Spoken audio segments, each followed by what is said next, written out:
Bonjour à tous et bienvenue dans ce nouvel épisode EDB World. Aujourd'hui, on va parler de la hype et de l'attente qu'il y a autour de Toutatis au parc Astérix. Allez, c'est parti.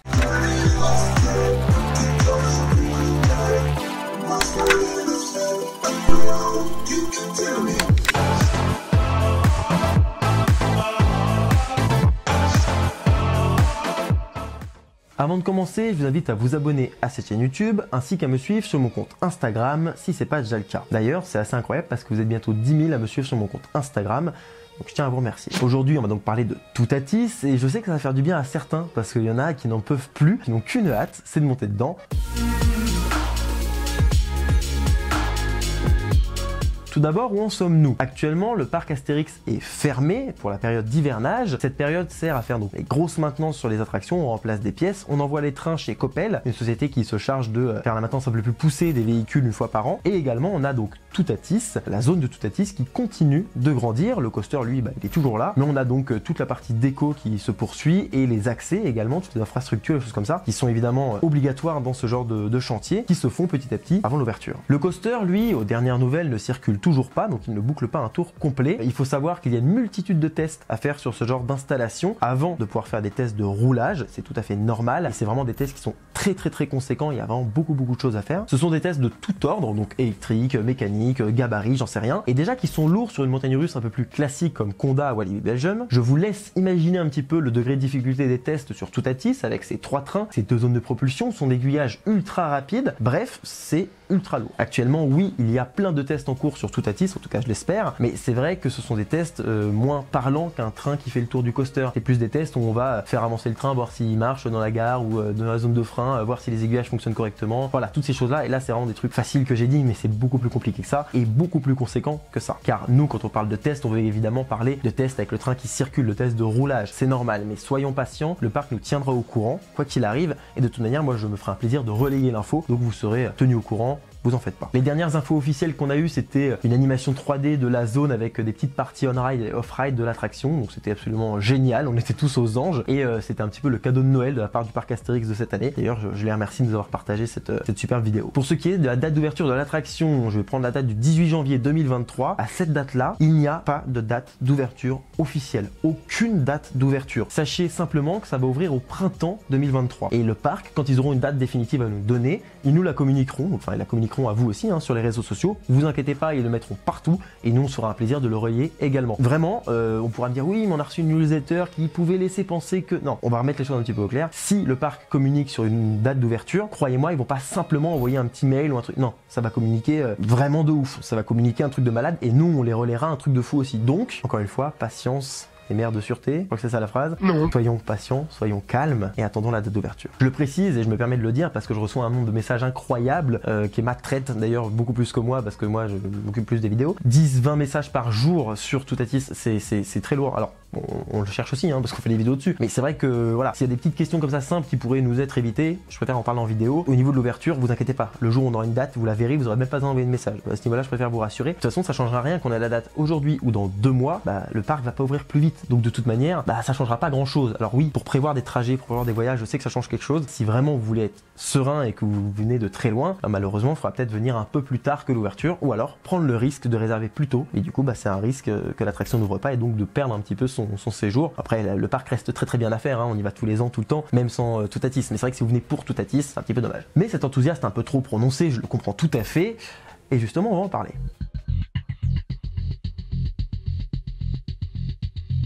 Je remarque que la passion des parcs a beaucoup évolué et surtout qu'elle a un peu changé de dimension. On a beaucoup plus de jeunes qu'avant et on a beaucoup plus de monde de manière générale. Et avec les réseaux sociaux, etc., ça modifie la manière dont les gens vont attendre ou non une montagne russe. J'ai pu voir ça notamment pour Pegasus Express ou Osiris, que j'ai vécu un peu de l'intérieur en tant que passionné, mais à l'époque on n'était pas beaucoup, il n'y avait pas autant de réseaux sur les parcs. Quand j'ai fait Pegasus Express, je sais pas si peut-être avoir 5000 abonnés, entre 2 et 5000 abonnés, enfin c'était très restreint. Aujourd'hui, j'ai 40 000 abonnés, mais c'est pas juste moi qui ai 40 000 abonnés, c'est plein de pages de parcs qui explose. On voit même dans les médias, on en parle de plus en plus, des gens qui à la base n'étaient pas passionnés le deviennent, enfin c'est hyper impressionnant et cette passion des parcs, elle explose littéralement en ce moment. Ce qui fait que forcément, ça amène beaucoup plus de gens et donc l'attente pour la montagne russe va être différente. Moi je vois l'exemple donc d'Osiris où vraiment, je voyais ça sur quelques forums et c'est tout. Il y avait que quelques forums qui relayaient les infos ou alors les pages Facebook qui étaient liées au forum. Mais sinon, il n'y avait rien du tout. Et puis alors, fallait pas parler de hype pour une montagne russe, les gens me prenaient pour des tarés. Pour Osiris, quand j'en parlais, c'était à peine si on daignait... voilà, il prêtait de l'intérêt, on était là en mode oui, bon, ouais, c'est une montagne russe, elle a inversé, comment ça, c'était trop bizarre, et se dirait que c'était en mode ah, mais c'est trop bizarre, on dirait, on a constamment la tête en bas, ça partait là-dessus et chut, on changeait de sujet. Alors qu'aujourd'hui, on voit tout à tisse, je montre, ah bah tiens, ça va faire un retour arrière, un machin, ils sont en mode ouais, mais c'est dingue, chose qui avait pas du tout avant. Donc déjà, même dans le commun des mortels, entre guillemets, même dans le public plus classique, qui n'est pas passionné, il y a déjà une hype très différente, une manière d'aborder l'attraction très différente. Et forcément, avec Osiris, il n'y avait pas ça. Ce qui fait que ça amène un petit peu son lot de problèmes, entre guillemets, sur les réseaux, avec donc de fausses infos ou des choses qui vont fuiter et être très vite relayées et qui sont pas forcément bonnes. Alors après, voilà, à voir. Avant, c'était vraiment que sur les forums. Donc on avait sur les forums des spéculations, des petits trucs comme ça, des photos qui sortaient, qui fuitaient tout, mais c'était très cadré. Dès lors qu'il y a quelqu'un qui sortait un truc qui n'était pas bon, tout de suite on le remettait en place parce que les personnes qui lui répondaient, c'était des personnes qui s'y connaissaient quoi qu'il arrive. Et quand je dis remettre en place, c'était pas méchamment, c'est juste disais non, ça c'est faux. Aujourd'hui sur les réseaux sociaux, c'est plus du tout possible. Aujourd'hui, il y a un truc sur les réseaux, même moi, des fois, j'arrive, je vois des inepties et je mets un commentaire en disant mais c'est complètement faux. On me répond si, on me dit que moi j'ai tort. Je dis pas que je peux pas ne pas avoir tort, hein. Mais des fois, il y a des sujets sur les parcs, on va me dire, on va m'affirmer des choses et je vais dire ben non, c'est faux. Et on me dira mais c'est parce qu'on n'est pas de ton avis que tu dis que j'ai tort. Je suis en mode mais non, c'est juste que t'as faux. Factuellement, tu as faux. Et ça, c'est très compliqué sur les réseaux sociaux. Avant, il y avait des débats sur les forums et des fois, ça pouvait partir un peu en live, mais avec quelqu'un, il y avait des modérateurs pour justement modérer, etc. Aujourd'hui, sur les réseaux, on ne peut plus. Ce qui fait que ça amène son lot de problèmes, d'où la première partie de cette vidéo où j'ai dû dire attention avec les dates d'ouverture et des choses comme ça. Parce qu'avant, c'était de l'entraide de la spéculation. Aujourd'hui, c'est devenu de l'affirmation en mode moi je sais, c'est telle date, alors que non, en fait, tu ne sais pas, personne ne sait pour l'instant. Donc ça, c'est vraiment le petit truc un peu compliqué, d'où encore une fois cette vidéo qui est quand même importante et on voit la différence justement entre les anciens coasters qui ouvraient et les coasters d'aujourd'hui. Et moi, je l'ai vu très très vite avec Conda à Walibi Belgium, la hype autour de Conda et ce qui s'est passé sur les réseaux autour de Conda. Il y a eu presque des introductions sur des chantiers pour voir des choses qu'avant, enfin moi, j'avais jamais eu écho de ça. Enfin, c'était ceux qui s'infiltraient sur les chantiers, c'était les employés du parc qui partageaient ça sur les forums encore une fois. Mais bon, ça restait cadré pour le coup. Aujourd'hui, ça ne l'est plus du tout. Mais c'est vrai que c'est impressionnant en tout cas à voir et à constater. Donc comment ne pas être enthousiasmé à l'idée de tester une nouvelle machine, et surtout une machine telle que Toutatis. Je sais que je contribue moi-même à faire monter la hype auprès de certains d'entre vous, de par mes vidéos incessantes sur le sujet, mais il faut savoir que cette passion, la passion des parcs, elle demande forcément d'être patient. Que ce soit pour aller tester des attractions qui existent déjà, aujourd'hui moi, j'aimerais bien aller tester, je sais pas moi, le parc Fujiko Island, c'est au Japon. Je sais que aujourd'hui le parc existe, donc je vais pas être patient quant à son ouverture, par contre je vais être patient quant à ma venue dans le parc, parce que ce sera peut-être dans 5-10 ans, j'en sais rien. De base, faut être patient. Et pour l'ouverture d'une montagne russe, c'est d'autant plus vrai, mais c'est d'autant plus compliqué à accepter. Pourquoi? Parce qu'une montagne russe qui ouvre à 20 minutes de chez vous, forcément, même si elle est moins bien que celle qui a ouvert à 10 000 km, elle est accessible celle-ci. Donc forcément la hype va être plus grande, ce qui est normal. Dans cette passion, faut être patient, en plus ça rime, mais il va falloir également être un peu mesuré pour éviter de s'auto-persuader que l'attraction sera la meilleure du monde. Car tant qu'on n'est pas monté dedans, on peut tout simplement pas savoir. Le risque en fait, c'est que certains soient déçus parce qu'ils ont fantasmé une machine et vu que c'était un rêve, ils ne l'ont absolument pas imaginé tel qu'il était vraiment, ils l'ont donc comme j'ai dit fantasmé et donc imaginé bien plus grand, bien plus intéressant, bien plus sensationnel et donc ils sont déçus. Et ça a été le cas pour Conda, beaucoup ont été déçus, j'ai vu des retours des fois qui me disaient moi je m'attendais à une montagne russe, ouais mais qui serait mon numéro 1 direct, la meilleure d'Europe au moins. J'étais en mode, non mais non, on s'est dit que ça pouvait être une attraction très haute dans le top européen, mais c'est tout, parce que sur le papier elle est folle. Là je dis, il y en a certains qui ont été déçus et c'était parce qu'ils avaient trop fantasmé l'attraction, il y en a aussi qui sont déçus parce que, qui n'aiment tout simplement pas l'attraction, c'est pas le type d'attraction qu'ils aiment bien ou parce que voilà ils ont leur goût et leur couleur à eux. Ça c'est pas la question, c'est pas ça dont je parle. Je parle vraiment de ceux qui avaient vraiment trop imaginé l'attraction et surtout mis l'attraction sur un piédestal. Ils s'étaient dit ça allait être la première, mais jamais de la vie. Il y en avait qui avaient pu spéculer là-dessus, il y en a pour qui ça va être la première, il y en a c'est le numéro 1 dans leur top parce que c'est une attraction qui correspond mais trait pour trait avec ce qu'ils aiment dans le coaster. Mais c'est pas la question non plus. C'est plus le côté vraiment se hyper et se monter le crâne en fait. Et ça c'est dommage parce que encore une fois on est déçu et on aborde une montagne russe avec des attentes monstrueuses. Après ça fait du tort à l'attraction alors que l'attraction elle a rien demandé, elle est comme elle est et pour le coup elle est vraiment excellente comme machine. On pourra pas dire le contraire, elle est vraiment très bien. Le seul souci, c'est qu'elle est pas numéro 1. Mais il y a des gens, quand ils sont allés sur Conda, ils s'attendaient à une telle machine que je pense qu'aucun autre coaster sur Terre n'aurait pu leur procurer les sensations qu'ils attendaient. C'est vraiment le niveau qui était beaucoup trop haut. Mais encore une fois, c'est aussi à cause des vidéos comme j'ai pu faire où j'ai dit que l'attraction, que je l'attendais, etc., que ça allait être une bonne machine. Enfin voilà, il y a aussi ces choses-là, les vidéos qu'on a fait même sur le parc où moi, quand je suis sur le parc, je dis j'adore parce que l'attraction me correspond, parce que factuellement elle est bonne. Peut-être que vous, quand vous allez, vous êtes peut-être pas autant aimé. C'est un avis que je donne. Enfin, c'est mon avis perso. C'est en aucun cas une vérité absolue. Donc même quand vous verrez des tests test de moi ou d'autres personnes, prenez un peu de recul et attendez de tester l'attraction avant de vous faire une idée. Je sais que c'est pas hyper rigolo comme sujet, mais c'est important d'en parler, surtout après ce qui s'est passé sur Conda. Certains retours, je vous rassure, c'est pas une généralité, la plupart des gens ont adoré Conda, hein, mais il y a quand même beaucoup de gens qui se sont dit c'est moins bien que ce à quoi je m'attendais, en tout cas voilà, sur le papier, ils s'attendaient à mieux. Je préfère que ça n'arrive pas sur Toutatis. Et vu que c'est arrivé, je pense, grâce au réseau, grâce à mes vidéos aussi, les vidéos sur Conda, etc. C'est aussi un petit peu de mon devoir de faire cette vidéo et de vous expliquer ça pour, je l'espère, en convertir certains qui vont dire oula oui c'est vrai, qui vont se calmer un peu et qui découvrent l'attraction de manière beaucoup plus naturelle et beaucoup plus sympa. Personnellement, je vous l'ai dit, je suis hypé parce que c'est une montagne russe qui arrive au parc Astérix, un parc que j'affectionne énormément, mais également parce que c'est le constructeur Intamin. J'ai beau avoir dit plein de choses sur le constructeur Intamin, le fait est que malgré un défaut qui pour moi est majeur, il y a tellement d'avantages, ne serait-ce que les sensations. Intamin fabrique parmi les meilleures montagnes russes du monde. Le constructeur le plus représenté dans mon top à moi en termes de montagnes russes préférées que j'ai faites jusqu'à présent, c'est Intamin. Pour le coup, Intamin c'est vraiment un constructeur de fou furieux. Et donc que ce type de machine soit aussi proche de chez moi et dans un parc que j'affectionne autant, je trouve ça absolument génial. C'est pas par rapport à l'attraction, c'est pas que j'attends trop de l'attraction, c'est que de base sur le papier, c'est quelque chose qui me touche beaucoup plus. Mais ça va être, je vais faire un parallèle un peu bizarre, mais par exemple, vous prenez quelqu'un de proche de vous qui va, je sais pas moi, décrocher un super job. Vous allez être content, très content pour elle. Mais si vous décrochez un super job, vous êtes encore plus content parce que ça vous touche personnellement. Bah là c'est pareil, moi ça me touche personnellement parce que c'est à Astérix. Mais c'est pas l'attraction qui fait ça, c'est juste le fait que ce soit Astérix. Et c'est pour ça que je la balance là-dessus, ma hype, je la canalise pas sur le parcours et sur le test de l'attraction en elle-même, ça on verra le jour de l'ouverture. Je sais que je vais kiffer cette ouverture, enfin moi j'ai hâte de vivre tout ça, plus que de tester l'attraction en elle-même, parce que je ne sais pas à quoi m'attendre, parce que je l'ai pas faite. On va parler de ce à quoi je m'attends et de mon avis sur cette nouveauté. Eh bien, il faut savoir que j'attends rien en particulier. Sur le papier, pour moi, cette attraction, elle est réussie par rapport aux caractéristiques qu'elle offre, à la succession des figures, etc. Je sais également, de par les montagnes russes que j'ai faites et également les retours que j'ai pu avoir, que le constructeur Intamin est très réputé pour les sensations et donc que potentiellement, on aura de très bonnes sensations. Mais c'est tout. Je n'ai jamais raidé d'attraction proche de Toutatis, donc je ne peux pas savoir ce que ça fait. La triple propulsion, elle est quasiment unique, dans le sens où on a deux zones de propulsion dans une seule grande zone de propulsion, car on a deux petits boosts en fait, de chaque côté de la zone, donc ça va faire mais pas du tout un truc continu. Je vais faire un bruit de téléphone portable de 3310, bref. Et le truc c'est que vraiment, ça va être découpé. Et la seule autre attraction sur Terre qui dispose de ce type de propulsion découpée, c'est Panthéon.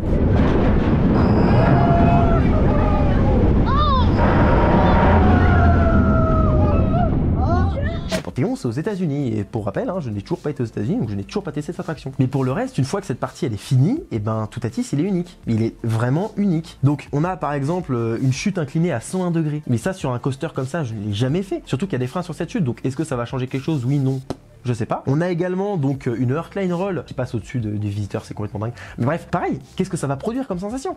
Et je crois pas avoir fait de Heartline Roll sur les derniers Intamin produits. Ça se rapproche vachement de ce qu'on a sur Velocicoaster par exemple. Je crois qu'il y a une Heartline Roll aussi comme ça. Mais enfin, j'ai pas fait Velocicoaster non plus quoi. Donc on peut pas savoir. On n'aura pas la même vitesse que sur un autre coaster, on sera pas à la même hauteur, on n'aura pas le même enchaînement. Donc pareil, c'est vraiment unique et on peut pas s'avancer là-dessus. On peut à peine imaginer la sensation. Tant qu'on n'est pas dedans, on peut à peine imaginer. La seule chose que je me permets d'imaginer, c'est le 0G stall. Vous savez la figure où on se retrouve la tête en bas et pendant assez longtemps, en tout cas comparé à une autre inversion. Et ça c'est ce truc que j'imagine parce que c'est mon inversion préférée. Sur le papier déjà elle était fabuleuse et quand j'ai fait celle sur Zadra et Energylandia qui en comporte une énorme, waouh, ça a été j'ai pété un plomb. J'étais en mode ok, c'est tout pour moi, c'est la meilleure inversion que j'ai fait. Le stall, le 0G stall, mais c'est fabuleux ce truc. Le problème c'est quoi? C'est que je l'ai faite sur un RMC, déjà qui est un autre constructeur, et ça n'a rien à voir avec un Intamin. En tout cas sur le ressenti dans l'attraction, ça n'a rien à voir. Donc je sais même pas si ce sera la même chose. On va dire que je me permets là-dessus de me dire que je vais kiffer. C'est le truc que j'attends le plus sur le coaster je crois, parce que oh là là, c'est tellement bien cette sensation. Vous rendez pas compte, mais enfin pour ceux qui n'ont jamais fait, et j'espère que vous pourrez en faire bientôt, notamment sur Toutatis, mais c'est génial, j'adore. C'est pas forcément beaucoup de sensations, mais c'est tellement désorientant, c'est tellement agréable. Enfin bref, vous verrez, mais c'est fabuleux, j'adore. Bref, vous l'aurez compris, sur le papier c'est ultra prometteur. Ça n'est quand même pas la meilleure montagne russe d'Europe, ni la meilleure montagne russe du monde. Et je vous le dis, ça veut pas dire que ça ne le sera pas en la faisant, parce que encore une fois, on ne peut pas du tout savoir. Je vais le répéter 40 fois, mais c'est vraiment pour préciser ce truc-là. Donc pour le coup, attendons, et on verra. En tout cas, elle est prometteuse. Ça c'est une chose qu'on peut dire, elle est prometteuse. Faudra monter dedans pour savoir si oui ou non et tient ses promesses. Quand on regarde sur Captain Coaster, donc il y a un classement mondial des montagnes russes, Panthéon il est 30e. Et sur CoasterBot, un autre site anglais qui lui fait tous les ans des votes pour les montagnes russes, il est 31e Panthéon. Ce qui fait qu'avec un peu de chance, on peut se dire que Toutatis sera parmi les 30 meilleures montagnes russes du monde. Voilà, si les meilleurs Panthéon. C'est tout ce qu'on peut se dire. Mais parce que là on a un référentiel, mais encore une fois, Panthéon il partage que le début. Si vous voulez un élément de réponse de ce à quoi je m'attends, oui, je m'attends à ce qu'il soit un peu meilleur que Panthéon, donc potentiellement faire partie des 30 meilleures montagnes russes mondiales selon le classement Captain Coaster et selon le classement CoasterBot. Qu'on soit d'accord là-dessus, 30e mondial, c'est énormissime hein, pour Panthéon, parce que Panthéon on sait qu'il est là. Si on part du principe que Toutatis c'est à peu près pareil, s'il fait 30e mondial, c'est énorme, c'est colossal. Mais ces derniers temps, il y a tellement de super montagnes russes qui ont ouvert à travers le monde et notamment en Europe, que forcément on s'attend à chaque fois à un top toujours plus haut. Sauf que non, on est juste sur une nouvelle génération, une nouvelle dynamique de montagnes russes, des trucs de renommée mondiale, oui, mais qui vont arriver à un plafond tout ensemble. Donc en fait, ça rééquilibre tout. Donc là, quand vous avez entendu 30e mondial, certains ont pu se dire, ah putain, c'est ouf. Sauf que oui, c'est ouf. Mais comme je vous ai dit, les dernières montagnes russes qui ont ouvert en Europe, elles sont très très bien classées dans ces tops-là. Et donc au-dessus de Panthéon, donc au-dessus du 30e mondial, on retrouve quand même The Ride to Happiness à Plopsaland, Conda à Walibi Belgium, Untamed à Walibi Hollande, Taron à Fantasyland, Expédition de GeForce à Holiday Park, ou encore Shambhala à Port Aventura. Alors Shambhala, moi je l'ai jamais fait, mais tous les autres je les ai fait, et je vous dis que c'est des super montagnes russes. Mais du coup, si vous vous dites que Toutatis sera forcément meilleur que je sais pas moi, que Conda ou que Untamed, mais que finalement bah il l'est pas, et ben c'est là qu'il y aura un problème, parce que c'est là que la hype aura été trop haute, et donc vous avez mis le curseur trop haut. Alors que moi je me dis quoi? Je me dis à limite je me base sur Panthéon, pour moi elle sera 30e. Voilà, comme ça au moins, et encore je me dis ça c'est pour vous donner un ordre d'idée, parce qu'en vrai je m'en fous, je le classe pas dans ma tête et on verra le jour où je le ferai. Mais s'il faut vraiment classer pour l'instant sur le papier l'attraction, je dirais voilà, je la compare à ce qui est le plus comparable, 30e mondial, donc en dessous de toutes celles que j'ai citées, et comme ça je serai pas déçu. Et si demain je la fais et qu'elle est, je sais pas, qu'elle est mieux que Taron ou Untamed ou n'importe quelle attraction qui est au-dessus, je me dis bah voilà, c'est tant mieux, c'est du bonus. Je dis pas qu'il faut que tout le monde fonctionne comme moi, c'est complètement con. Ce que je veux dire c'est que il faut savoir raison garder encore une fois, et il faut juste se canaliser et pas se surhyper. Et encore une fois, quand je testerai l'attraction, je vous ferai un retour en vidéo, et d'ailleurs que ce soit moi ou d'autres créateurs de contenu ou d'autres, voilà, quoi qu'il en soit, remettez toujours en question ce qui vous est dit au niveau de l'appréciation d'un coaster. Ça peut vous donner une idée, ça peut vous donner envie d'y aller, c'est le but aussi, hein, voilà. Quand on vous dit cette attraction là elle est à tester, c'est pour vous inciter à aller faire une attraction, parce que nous on vous dit, selon nos critères, c'est une bonne machine, et donc si vous devez aller dans le coin, bah autant en profiter. Mais c'est juste ça, en aucun cas ça veut dire qu'on a raison. Donc les vidéos ça va juste vous donner un ordre d'idée, mais c'est tout. Et puis forcément vous montrer un peu l'attraction, vous montrer des décors, des choses comme ça c'est le but aussi. Et vous donner mon retour, si vous avez l'habitude d'avoir mes retours et que vous trouvez que mes retours collent avec les vôtres, bah ça peut être aussi une bonne idée. Ça c'est une chose qui peut être intéressante à voir. Tout simplement de découvrir une attraction et de kiffer, mais pas se prendre la tête avant ou pendant ou machin, juste kiffer. Là où par contre on peut être un peu plus optimiste à l'idée de tester Toutatis, c'est au niveau de la thématisation, des décors et des choses comme ça. Là-dessus on peut se projeter beaucoup plus parce qu'on a eu beaucoup plus d'infos et que niveau visuel c'est plus facile de se rendre compte en photo de ce qui va être fait dans la réalité plutôt que des sensations qu'on peut pas voir à travers un écran. Donc ça pour le coup, moi je suis très enthousiaste à l'idée de ce que le parc Astérix nous propose pour cette zone. Quand on regarde les concept art, donc ce que le parc veut faire, quand on regarde les moyens qu'ils ont mis en place pour y arriver, mais également le chantier où il en était quand on avait encore une vue sur le chantier. Nous quand on est allé donc voir les coulisses du chantier de l'attraction, on nous a présenté plein de choses, on nous a montré plein de choses. Waouh, tout ce qu'on a vu c'était waouh. Bah le truc c'est que je sais que la théma va être folle et vous le savez aussi, et ça c'est complètement dingue. Là-dessus on peut quasiment être sûr que ça va être fou, et là oui, là ma hype moi je la balance aussi à fond là-dedans. Je vais prendre l'exemple de Taron, même si Astérix n'a pas du tout la prétention de faire comme Fantasyland, loin de là. Mais c'est vrai que Taron s'en rapproche aussi beaucoup de Toutatis, non pas dans l'esprit de la théma ou alors même la grandeur de la théma. Sur le papier, je vous rappelle que Taron il a 2 tranchées, bah Toutatis a 2 tranchées aussi, mais 2 tranchées beaucoup plus accessibles évidemment. Et donc rien que ça va être fou au niveau visuel et tout, ça va être complètement dingue. Bon, on va passer entre 2 murs avec des trucs au-dessus de la tête, des trucs sur le côté, enfin ça va être waouh, ça va être ouf, ça va être complètement ouf. Et rien que ça, voilà, là moi je me hype là-dessus. Ce dont je suis sûr en fait. Je pense que cette vidéo un peu disclaimer et tout était importante. Dites-moi forcément dans les commentaires, j'attends vraiment vos commentaires sur l'avis sur ce sujet. Se trouve je côtoie à côté de la plaque et tout le monde me dit mais non t'es con, laisse-nous être à fond dans notre truc. N'hésitez pas à discuter de ça en commentaire, c'est intéressant. Moi je suis ouvert à tout et ça veut dire que j'ai raison. Encore une fois dans cette vidéo c'est pas parce que je dis ce que je pense à ce sujet là que j'ai raison, loin de là. Ce sont de simples constatations et en plus à mon niveau. Bon moi je m'en fous hein. Si demain quelqu'un se hype trop et arrive à Toutatis et dit oh bah non finalement c'est moins bien que ce que je pensais, c'est son problème, pas le mien.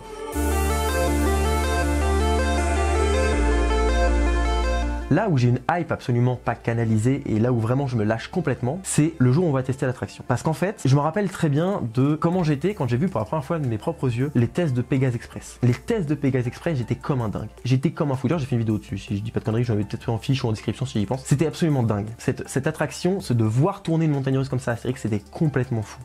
Et ben ça, je vous jure que ça n'a pas de prix. Mais c'est le vivre en vrai, hein, le truc, pour le coup, c'est pas à attendre ou quoi. Mais à côté de ça, me dire que le jour où je vais arriver dans le parc et je vais voir cette zone, je vais découvrir, je vais être enfin dedans en fait. Je vais marcher dans la zone, je vais pouvoir voir le coaster circuler, me pencher au-dessus de la tranchée, regarder le coaster passer, pouvoir aller dans la gare, être chopé par de tous mes sens, par ce que la zone nous propose, par les couleurs, par le son, par toutes ces choses-là, même le son du coaster lui-même, la propulsion, des choses comme ça. Et ça oui, ça c'est une hype qui est bonne et ça c'est un truc qui est bien. Ce que j'attends, c'est pas l'attraction, c'est pas la sensation, c'est la découverte de. Et j'avais la même hype quand j'ai découvert Attention Menhir. J'étais trop content. Bon, évidemment, je préfère encore découvrir un truc comme Toutatis, c'est évident, surtout après l'attente et tout, mais je suis ultra content de tester une nouvelle attraction, mais surtout de la découvrir. Ça aurait été ça ou une autre attraction, même Pegasus Express, j'ai adoré la découvrir, j'étais comme un fou. La première fois que je me suis posé dedans, j'étais putain, on est dans Pegasus Express, on était au premier rang avec un pote à moi, c'était complètement dingue. Et on en garde un souvenir tous les deux qui était fou. En plus, on avait vu les tests tous les deux déjà avant, mais c'était dingue de pouvoir s'asseoir dedans. Mais c'est pas la sensation de l'attraction qui compte, c'est le moment de découverte. Où vraiment on est là, on apprend en fait, on apprend